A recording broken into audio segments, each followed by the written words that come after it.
Hello students, कैसे हैं आप? आई होप अच्छे होंगे। मैं सुरेश कुमार आज आपको एक्सप्लेन करने जा रहा हूँ न्यू चैप्टर की new exercise 2.1 of chapter 2 polynomials.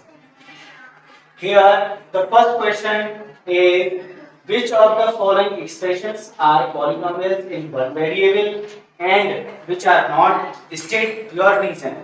अगर कोई पॉलिनोमियल नहीं है तो आप उसका रीजन भी लिख सकते हैं कि क्या इसका रीजन है, वो क्यों पॉलिनोमियल नहीं है। ओके, तो चलिए हम बात करते हैं। सबसे पहले रिकॉल करते हैं कि पॉलिनोमियल्स क्या होते हैं।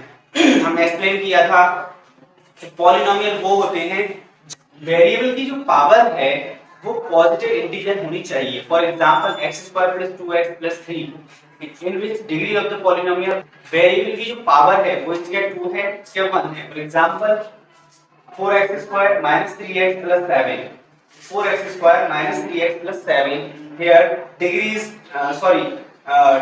2 and power is positive integer and here 1 2 and 1 so it is a polynomial।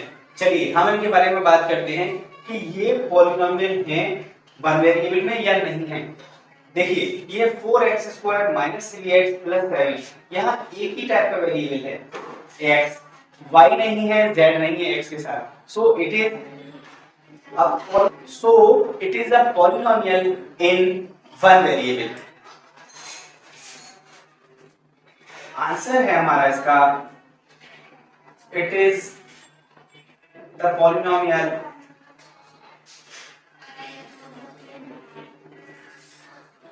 in one variable। okay, next is y² + √2 it is also a polynomial because here the exponent of variable is the exponent of y is 2 and this is the constant term। This is the constant term, irrational term है ये हमारी, लेकिन हमें यहाँ सिर्फ degree देखनी है और एक्सपोनेंट देखना है इसका, यानी कि पावर जो है वेरिएबल्स की वो पॉजिटिव होनी चाहिए। So it is the polynomial in one variable. Okay student, next है 3√2 + 2√3 t√2 it means 3 into t raised to the power half plus t into √2। I told you just that the degree of the variable should be positive integer। यहाँ ये half है, fractional है, fractional नहीं होनी चाहिए। so it is not a polynomial, it is not a polynomial। यहाँ लिखेंगे हम इसके लिए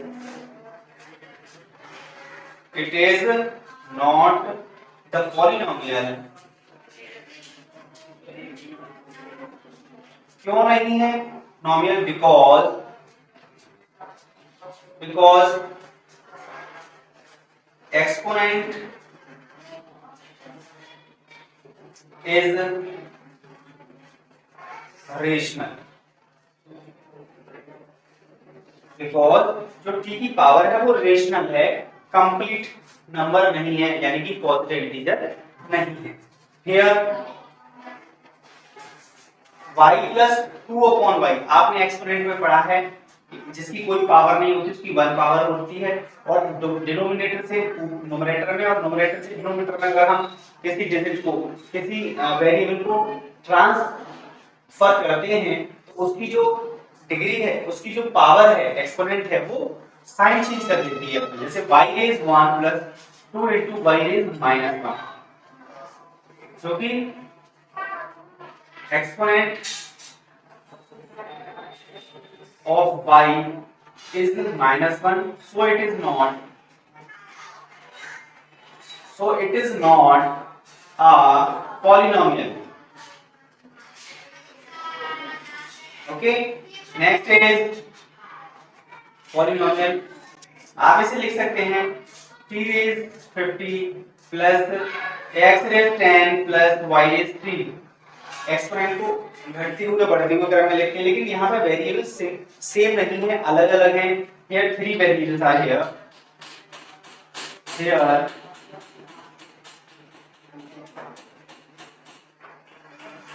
Here x, y and t are the variables.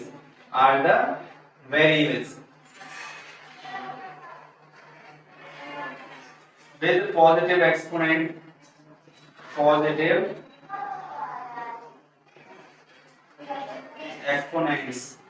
So it is the polynomial. It is the polynomials in three variables.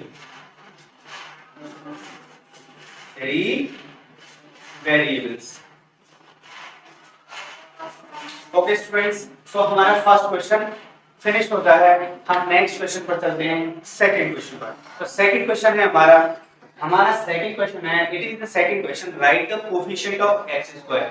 So we will see the digit of x square only. हम इन सब में x square की digit देखेंगे. x square की हम इसमें digit देखेंगे. जो इसमें नहीं, जिसमें नहीं है उसको हम शो करके दिखाएंगे कि कैसे एक्सपोनेंट x स्क्वायर का वहां जीरो होता है. अगर x स्क्वायर की टर्म है तो उसका कोएफिशिएंट कुछ ना कुछ होगा. कुछ भी नहीं है तो कम से कम 1 होगा. फॉर एग्जांपल आपने लिखा x square plus 2. Here 1 is the coefficient of x square because x square is the coefficient of each number.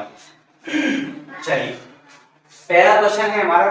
That is the first part of the second question is we can write it in the form of x square plus x plus 2. हम इसे increasing और decreasing order में लिख सकते हैं इस polynomial को, because यहां ये सिस्टमैटिक तरीके से नहीं दिया है. So this is the right way to write this polynomial. Now x square, the coefficient of x square is equal to 1. Here no coefficient x square has, so I will say because every number has one coefficient, one as multiple, so x square has a coefficient 1. Okay, next is इसे right form में लिखिए x cube minus x square minus 2 plus 2 sorry. और आप इसे ऐसे लिख सकते हैं x cube plus minus 1 into x square plus 2. So the coefficient of x square is equal to -1. Okay, the coefficient of x square is -1 because the multiplication of plus and -1 we get minus x square. Okay, in this term, third part, the coefficient of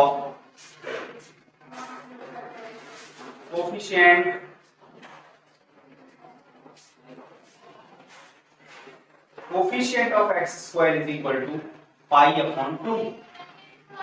देखिए, हम पाई के बारे में कई बार बात कर चुके हैं. पाई क्या है? पाई एक इरेशनल नंबर है जिसकी वैल्यू 22/7 नहीं होती है, लेकिन हम अपने क्वेश्चंस को सॉल्व करने के लिए उसकी वैल्यू 22/7 रखते हैं. 22/7 जो वैल्यू है वो नॉन टर्मिनेटिंग रिकरिंग नंबर है, बट पाई की जो वैल्यू है नॉन टर्मिनेटिंग नॉन रिकरिंग होती है. ओके, चलिए आगे बढ़ते हैं. x स्क्वायर है, x स्क्वायर की कोई टर्म नहीं है. No term of x square is here. So we can write it like this: 0x square plus root 2x minus 1. So the coefficient of